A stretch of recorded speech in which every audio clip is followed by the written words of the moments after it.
Insight news 14ಗೆ ಸ್ವಾಗತ.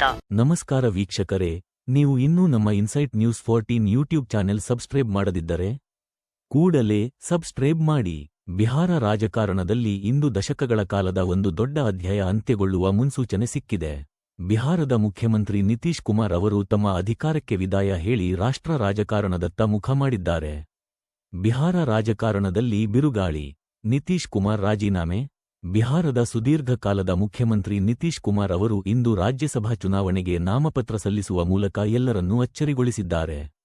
ಕಳೆದ 20 ವರ್ಷಗಳಿಗೂ ಹೆಚ್ಚು ಕಾಲ ಬಿಹಾರವನ್ನು ಆಳಿದ ಅವರು ಈಗ ಮುಖ್ಯಮಂತ್ರಿ ಗಾದಿಯನ್ನು ಬಿಟ್ಟು ದೆಹಲಿಗೆ ತೆರಳಲು ಸಿದ್ಧರಾಗಿದ್ದಾರೆ.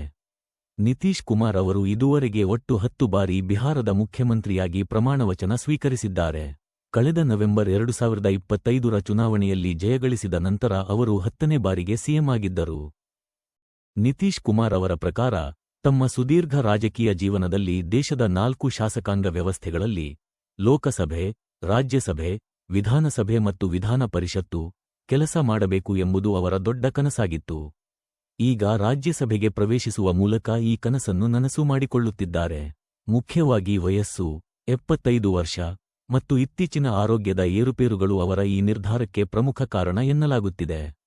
ಜೊತೆಗೆ ಬಿಹಾರದಲ್ಲಿ ತಮ್ಮ ಪುತ್ರ ನಿಶಾಂತ್ ಕುಮಾರ್ ಅವರ ರಾಜಕೀಯ ಪ್ರವೇಶಕ್ಕೆ ದಾರಿ ಮಾಡಿಕೊಡುವ ಉದ್ದೇಶವೂ ಇದರ ಹಿಂದೆ ಇದೆ ಎಂದು ವಿಶ್ಲೇಷಿಸಲಾಗುತ್ತಿದೆ.